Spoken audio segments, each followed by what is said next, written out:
Assalamualaikum warahmatullahi wabarakatuh. Innal hamdalillah nahmaduhu wa nasta'inuhu wa na'udzu billahi min syururi anfusina wa min sayyiati a'malina. Man yahdihillahu fala muhdilah wa man yudilhu fala hadiyalah. Asyhadu an la ilaha illallah wa asyhadu anna muhammadan abduhu wa rasuluh. Amma ba'du. Segala puji bagi Allah yang hanya kepadanya kami memohon pertolongan dan mohon ampunan. Kami berlindung kepada Allah dari kejahatan dan keburukan amalan kami. Barang siapa yang diberi petunjuk oleh Allah, maka tidak ada yang dapat menyesatkan. Dan barang siapa yang tersesat di jalan Allah, maka tidak ada yang dapat memberikan petunjuk. Hanya Allah yang dapat memberikan petunjuk. Dan aku bersaksi bahwa tiada Tuhan selain Allah. Dan aku bersaksi bahwa Muhammad SAW adalah hambanya dan Rasulnya yang terakhir di akhir zaman. Apakah dakwah itu? Dakwah berasal dari bentuk di mana berarti panggilan, seruan, atau ajakan. Ini berarti dakwah merupakan setiap kegiatan yang bersifat menyeru, mengajak, dan memanggil orang untuk beriman dan taat kepada Allah Subhanahu wa Ta'ala sesuai dengan akidah, syariat, dan akhlak Islam. Akan tetapi dakwah harus ada ilmunya. Ilmu dakwah adalah suatu ilmu yang berisi cara-cara, tuntunan bagaimana seharusnya menarik perhatian untuk menganut, menyetujui, dan melaksanakan suatu ideologi pemahaman agama. Para ulama ternyata berbeda pendapat dalam menetapkan hukum menyampaikan dakwah. Sebagian ulama menetapkan dakwah sebagai fardu kifayah atau kewajiban kolektif. Ulama lain menetapkan dakwah adalah sebagai fardu ain. Mereka sama-sama mengacu pada surat Al-Imran ayat 104 sebagaimana firman Allah, dan hendaklah ada di antara kamu segolongan umat yang menyeru kepada kebajikan, menyuruh kepada yang ma'ruf, dan mencegah dari yang mungkar. Merekalah orang-orang yang beruntung. Ali Imran 104. Kata minkum dalam ayat tersebut dianggap mengandung pengertian tab'id, bagian, sehingga hukum dakwah menjadi fardu kifayah. Akan tetapi sebagian ulama lain justru menganggap sebagai zaidah atau tambahan, sehingga hukumnya menjadi fardu ain. Secara lahiriah kedua makna ini saling bertentangan, namun pada hakikatnya keduanya justru saling melengkapi, di mana Al-Bayan tidak menolak adanya spesifikasi sebagai para kaum muslimin untuk berdakwah. Nabi Muhammad SAW pernah bersabda, sampaikanlah dariku meskipun hanya satu ayat. Hadits riwayat Tirmizi. Hadis tersebut menjadi landasan kewajiban setiap orang Islam, baik laki-laki maupun perempuan, untuk berdakwah. Tidak ada alasan untuk menunaikan kewajiban dakwah, dan hal ini tampak dari perintah yang menyampaikan dakwah meskipun satu ayat. Berdakwah bukan kewajiban yang diperintahkan oleh para ulama, kiai, atau ustadz, siapapun. Akan tetapi merupakan perintah dari Allah dan utusannya melalui Muhammad SAW secara langsung kepada setiap individu muslim. Di surat lain Allah pun berfirman, dan suruhlah manusia mengerjakan yang baik dan cegahlah dari perbuatan yang mungkar. Maka bersabarlah terhadap apa yang menimpa kamu. Sesungguhnya yang demikian itu termasuk hal-hal yang diwajibkan oleh Allah Subhanahu wa Ta'ala. Riwayat Luqman surat 31 ayat 17. Orang-orang yang istiqomah menunaikan kewajiban dakwah disebut sebagai khairumah, umat terbaik. Sebagaimana firman Allah, kamu adalah umat yang terbaik yang dilahirkan untuk manusia. Menyuruh kepada yang ma'ruf dan mencegah dari yang mungkar, dan beriman kepada Allah Subhanahu wa Ta'ala. Dakwah bertujuan mewujudkan kebahagiaan dan kesejahteraan hidup di dunia dan akhirat yang diridhoi oleh Allah Subhanahu wa Ta'ala. Artinya, dakwah harus menyampaikan nilai-nilai yang dapat mendapatkan kebahagiaan dan kesejahteraan yang diridhoi Allah Subhanahu wa Ta'ala dengan bidangnya masing-masing. Layak menjadi contoh bagaimana cara Nabi Muhammad SAW berdakwah. Tentulah layak menjadi contoh atau teladan untuk kita semua. Setelah Muhammad diangkat sebagai Rasulullah, beliau melakukan dakwah Islam secara lisan, tulisan maupun perbuatan.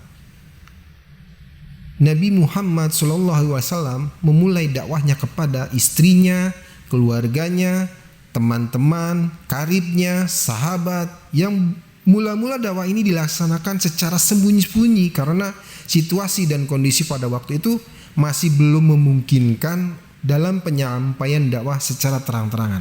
Barulah setelah pengikut Nabi Muhammad SAW bertambah, termasuk beberapa pemuka Quraisy, dakwah Islam disampaikan secara terang-terangan. Al-Quran adalah kitab dakwah yang berisi penetapan syariat, sebab kitab suci yang diturunkan Allah Subhanahu wa taala kepada manusia melalui dakwah yang dilakukan Muhammad Sallallahu Alaihi Wasallam pada hakikatnya adalah ajakan untuk mentaati dan mengikuti ajaran Islam, di mana tujuannya untuk menjadi pedoman dalam hidup manusia. Surat An-Nahl surat 16 ayat 125.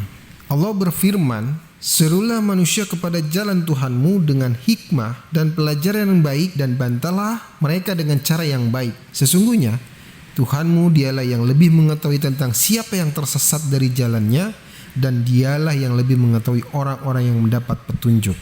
Surat An-Nahl 16:125. Mengacu pada ayat ini, maka kita berkewajiban untuk menyeru kepada sesama ke jalan Allah Subhanahu wa taala dengan cara bijaksana dan senantiasa memberikan pelajaran yang baik. Pelajaran itu dapat mulai menyampaikan lisan atau dengan sikap dan amal perbuatan. Dalam melakukan diskusi dengan mereka pun dengan cara yang baik, agar ketertarikan untuk mendengar ajaran dan norma agama untuk mendapatkan hasil yang maksimal. Kewajiban berdakwah itu sifatnya sangatlah fleksibel.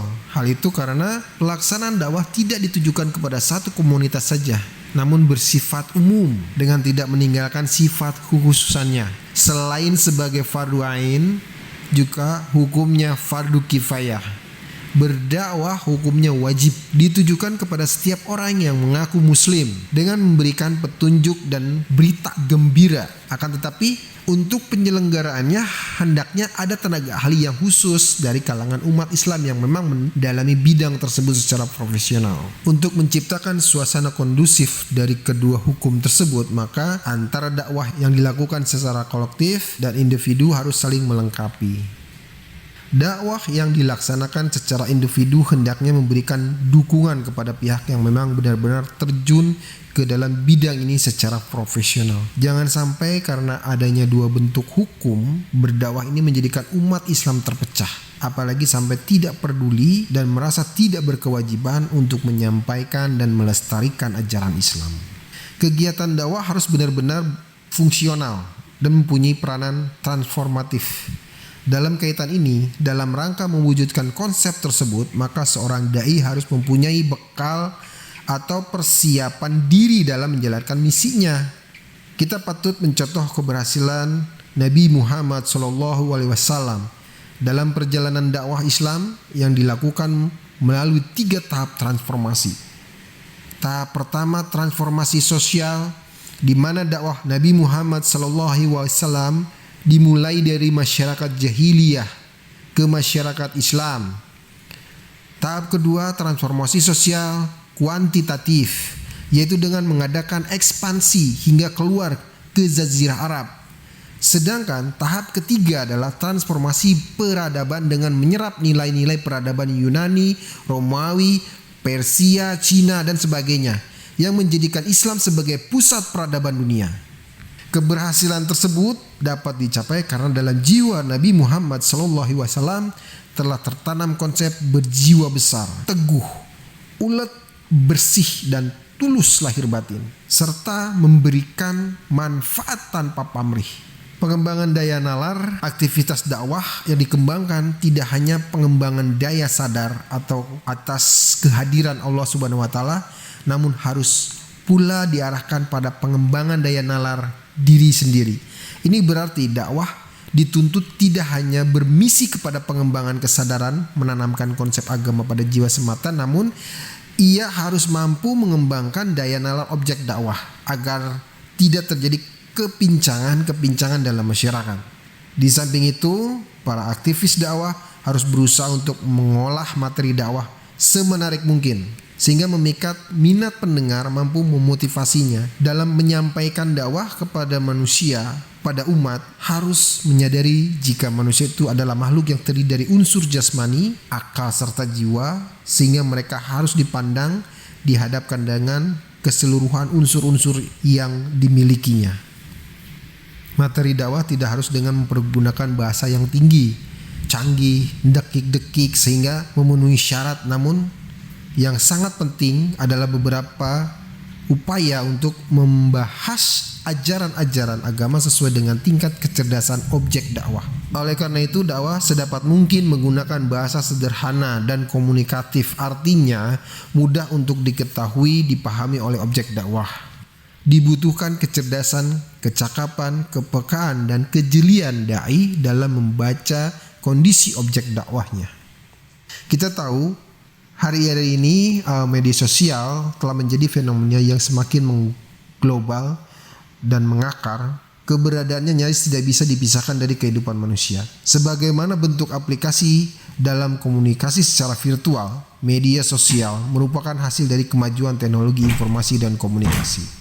Media sosial merupakan sebuah media daring di mana para penggunanya melalui aplikasi berbasis internet dapat berbagi, berpartisipasi, dan menciptakan konten-konten berupa blog, wiki, forum, jejaring sosial, ruang dunia virtual yang disokong oleh teknologi multimedia yang sangat canggih. Harus diakui pada satu sisi, kemunculan media sosial telah menguntungkan banyak orang. Orang di belahan dunia manapun bisa dengan mudah berinteraksi dengan biaya yang jauh lebih murah dibandingkan melalui telepon. Selain itu, dengan adanya media sosial, penyebaran informasi juga semakin cepat. Dalam kaitan ini, media sosial dapat dipakai sebagai sarana berdakwah. Begitu masifnya manusia dalam memanfaatkan internet dan jejaring sosial, sehingga tentu saja akan sangat efektif jika media sosial digunakan sebagai sarana untuk menebar kebaikan berdakwah. Tentu saja dalam pemanfaatan media sosial sebagaimana sarana berdakwah harus disertai dengan sikap arif dan bijaksana. 16 alasan mengapa kita mesti berdakwah. Saya melihat seorang laki-laki warga negara Filipina. Ia dulunya adalah seorang pendeta dan misionaris. Kemudian Allah Azza wa Jalla memberikan kepadanya hidayah. Lalu apa yang terjadi? Apa yang dikerjakan setelah Allah membukakan hatinya untuk memeluk agama Islam? Dia mulai mendakwahi anak bangsanya hingga masuk Islam di tangannya 4.000 orang. Dan yang demikian itu hanya dalam beberapa tahun saja. Kira-kira berapa banyak orang yang akan memeluk agama Islam di tangan mereka yang 4.000 orang itu? Dan akhirnya kebaikan terus melambung naik sampai hari kiamat. Alangkah beruntungnya konsep network, konsep MLM yang sebetulnya telah terjadi sampai yaumil akhir, pahalanya terus mengalir. Rasulullah SAW bersabda, "Man dalla ala khairin falahu mislu ajri fa'ilihi." Barang siapa yang menunjukkan kepada sebuah kebaikan, maka baginya seperti pahala pelakunya. Hadis Nawawi rahimahullah, ia berkata, ia menunjukkan dengan perkataan, lisan, isyarat, dan tulisan. Saudaraku muslimin wa rahimakumullah, berdakwah kepada agama Allah, memajukan agama Azza wa Jalla, termasuk ketaatan yang paling tinggi dan ibadah yang paling agung. Ia membutuhkan dari seluruh cara-cara yang bermacam-macam dengan keikhlasan, kesungguhan, kesabaran untuk menyampaikan agama ini dengan mempertahankan dan memperjuangkannya dari kehancuran. Ya ayyuhal mudassir kum fa'anjir. Hai orang yang berselimut, bangunlah lalu berilah peringatan. Jika bukan kita penganut agama Islam yang bekerja untuk agama ini, maka siapakah gerangan yang akan mengerjakannya? Allah Azza wa Jalla telah memuliakanmu dengan nikmat Islam dan memudahkan bagimu perkara-perkara jalan sehingga kamu berjalan di jalan yang paling agung. Berdakwah ke jalan Allah Ta'ala karena di sana ada tugas yang dikerjakan oleh para rasul dan para pengikutnya. Saudaraku muslimin dan muslimat, siapa yang memberikan sebuah buku maka ia adalah pendakwah. Siapa yang menghadiahkan kaset maka ia adalah seorang pendakwah. Siapa yang mengajarkan orang yang bodoh maka ia adalah seorang pendakwah. Barang siapa menunjukkan kepada kebaikan maka ia adalah seorang pendakwah. Siapa yang menyampaikan sepatah kata maka ia adalah seorang pendakwah. Pintu-pintu yang luas dan jalan yang mudah dan gampang, segala puji hanya milik Allah Subhanahu wa taala. Setiap kali berkurang kemauan dan hasrat menjadi lemah, maka ingatlah pahala-pahala dan buah-buah yang agung bagi siapa yang berdakwah ke jalan Allah di antaranya. Pertama, dengan cara mengikuti berdakwahnya para nabi dan mencontoh apa yang mereka kerjakan. Qul hadihi sabili ad'u ila Allahi ala basira ana wa min natabani wa subhanallah wa ma ana minal musyrikin. Katakanlah, inilah jalan agamaku, aku dan orang-orang yang mengikuti, mengajak pada kebaikan menuju Allah dengan hujah yang nyata. Maha suci Allah dan aku tiada termasuk orang-orang yang musyrik. Al-Fara berkata, wajib bagi setiap yang mengikutinya untuk berdakwah kepada apa yang didakwah dan menyebutnya Al-Quran sebagai nasihat. Bergegas untuk mendapatkan kebaikan dan kemauan dalam mendapatkan pahala dakwah. Karena Allah Azza wa Jalla memuji para pendakwah. Wa man ahsanu qawlan mimman da'a illallahi wa amila salihan wa qala innani minal muslimin. Siapakah yang lebih baik perkataannya daripada orang yang menyeru kepada Allah, mengerjakan amal yang soleh dan berkata, sesungguhnya aku termasuk orang-orang yang berserah diri. Jelas dari jalannya dan tidak ada yang lebih banyak pahalanya dibandingkan amalan berdakwah. Ketiga, berusaha untuk mendapatkan pahala-pahala yang besar, kebaikan-kebaikan yang banyak dengan perbuatan yang sedikit. Nabi Muhammad SAW telah memberikan kabar gembira dengan sabdanya, man dalla ala khairin falahu mislu ajri fa'ilihi. Barang siapa yang menunjukkan kepada sebuah kebaikan maka baginya seperti pahala pelakunya. Jika Anda menunjukkan seseorang kepada agama Islam, maka bagi Anda seperti pahalanya Islam, amalannya, sholatnya, dan puasanya, tidak mengurangi hal tersebut dari pahalanya sedikit pun, dan pintu ini sangat agung dan luas. Siapa yang diberi taufik oleh Allah Subhanahu ia akan masuk ke dalamnya. Keempat, taufik dan pendekatan kepada kebenaran, bahwasanya ia adalah buah yang sangat jelas dari dakwah. Allah Ta'ala berfirman, walladzina zahadu fi'na lanahdiyannahum subulana wa innallaha lama'al musyinin. Dan orang-orang yang berjihad untuk mencari keridhaan kami, benar-benar akan kami tunjukkan kepada mereka jalan kami. Dan sesungguhnya Allah benar-benar beserta orang-orang yang berbuat baik. Al-Bakhawi berkata, orang-orang yang berjihad melawan orang-orang musyrik untuk memperjuangkan agama kita. Kelima, harapan salihnya keturunan. Karena sesungguhnya di dalam hal tersebut terdapat qarut ain, di dunia akan di akhirat. Dan Allah tidak menghilangkan pahala orang yang telah berbuat kebaikan pada Allah Ta'ala sebagaimana firman-Nya, wal yahsalladzina law taraku min halfihim zurriyatan di'afan hafu alaihim falyattaqullahu wa yaqulu qawlan sadidan. Dan hendaklah takut kepada Allah Subhanahu wa taala orang-orang yang seandainya meninggalkan di belakang mereka anak-anak yang lemah yang mereka khawatir terhadap kesejahteraan mereka. Oleh sebab itu hendaklah mereka bertakwa kepada Allah Subhanahu wa taala dan hendaklah mereka mengucapkan perkataan yang benar. Dan termasuk dari perkataan yang benar yang paling agung adalah berdakwah Keenam, termasuk dari buah dari berdakwah adalah memberatkan timbangan-timbangan kebaikan kita pada hari ditunjukkannya amal perbuatan nanti. Rasulullah SAW bersabda, "Man da'a illa hudan kana lahu aminal ajri mislu azuri man tabi'ahu la yankusu zulika min azurihim say'an wa man da'a illa dala ladin kana alaihi minal ismi mis'lu asah mi'amin yabi'uhu la yanhusu dzalika minal asamihim say'an." Barang siapa yang menyeru kepada sebuah petunjuk, maka baginya pahala seperti pahala orang yang mengikutinya. Hal tersebut tidak mengurangi akan pahala-pahala mereka sedikit pun, dan barang siapa yang menyeru kepada sebuah kesesatan, maka atasnya dosa seperti dosa-dosa yang mengikutinya.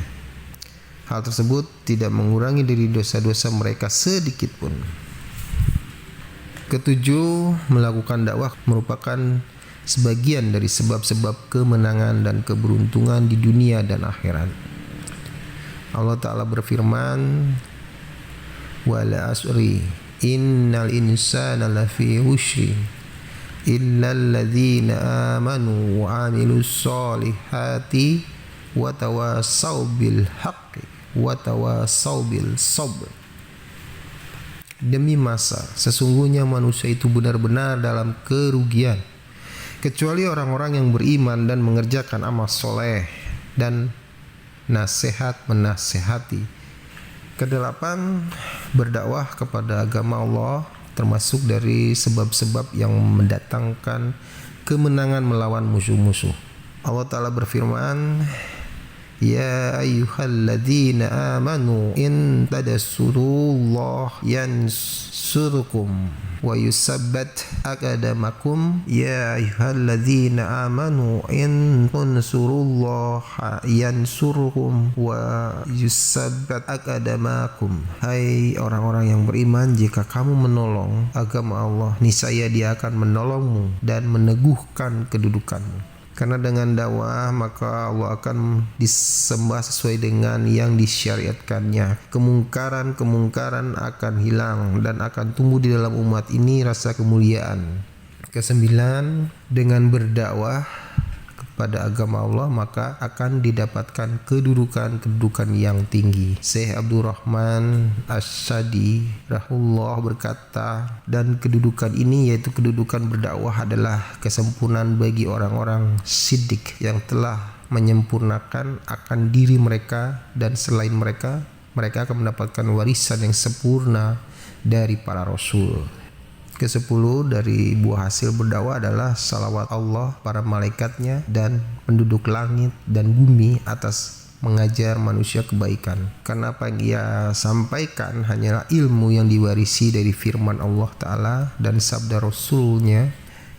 Sesungguhnya Allah, para malaikatnya, dan penghuni bumi dan langit sampai semut yang berada di lubangnya, dan bahkan sampai ikan benar-benar bersalawat atas mengajar manusia kebaikan. 11, berdakwah pada agama Allah mengangkat derajat di dunia dan akhirat. Ibnu Qayyim berkata, sesungguhnya pangkat makhluk yang paling mulia di sisi Allah adalah pangkat kerasulan dan kenabian. Karena Allah mengutus dari manusia seorang rasul, begitu pula dari jin. Ke-12, termasuk buah hasil berdakwah adalah terus mengalirnya pahala si pendakwah setelah wafat. Rasulullah SAW bersabda, "Man sanna sunnatan hasanatan falahu ajruha ma amila bihi fi hayatihi wa ba'da mamatihi satayajruka. Man sana sunnatan hasanatan falahul ajruha ma amila bihi hayatihi wa ba'da mamatihi hatayajruka." Barang siapa mensunahkan sunnah yang baik, maka baginya pahala amalan tersebut selama dikerjakan di dalam kehidupannya dan setelah wafatnya sampai ditinggalkan.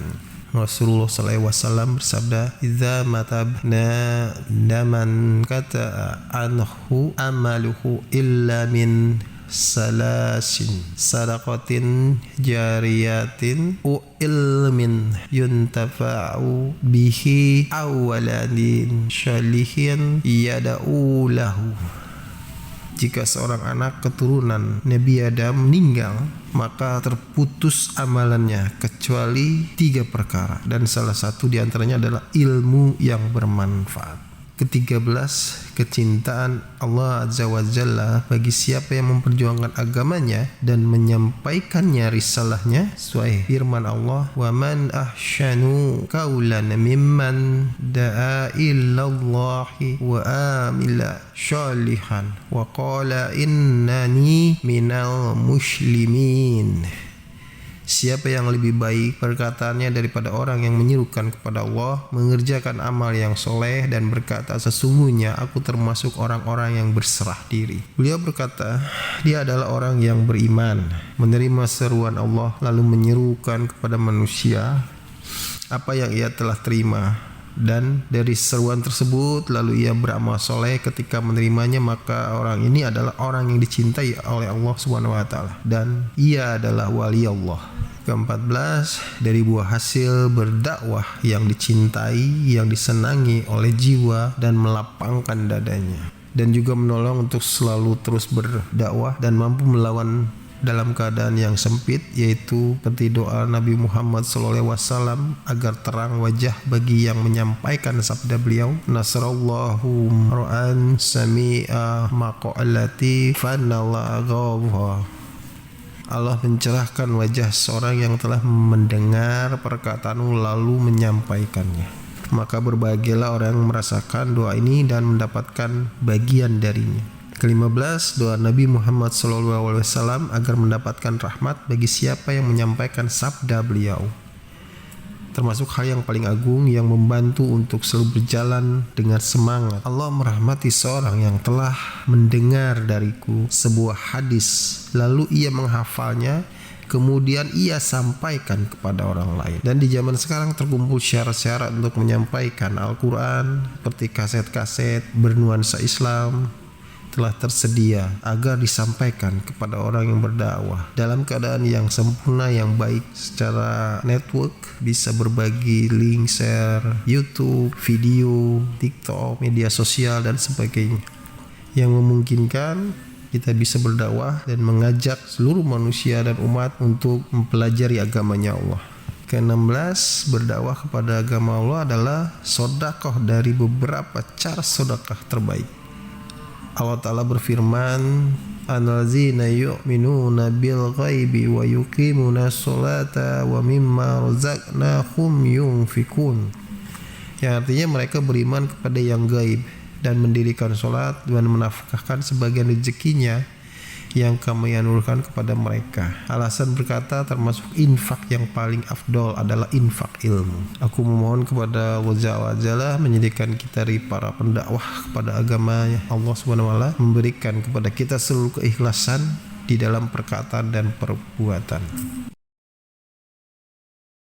Demikian dakwah singkat yang telah kita perdengarkan dari awal sampai akhir, bahwa setiap muslim di muka bumi ini kita harus berani berdakwah, menyampaikan kebenaran walaupun itu hanya satu ayat. Jangan takut salah, karena dalam hal belajar berdakwah kita akan selalu menuntut ilmu, menambah pengetahuan untuk menyampaikan risalah-risalah kebenaran baik yang ada di Al-Quran maupun dalam hadis kitab-kitab yang ditulis oleh imam-imam besar. Mohon maaf bila ada salah kata. Kebenaran hanya milik Allah dan kesalahan adalah sepenuhnya semata-mata yang datang dari saya pribadi. Saya Ervin Prahmawan menyampaikan dengan ikhlas, mendoakan kepada rekan-rekan teman-teman semua untuk selalu istiqomah di dalam ketetapan iman dan selalu bersahadat dan dijauhkan dari fitnah akhir zaman.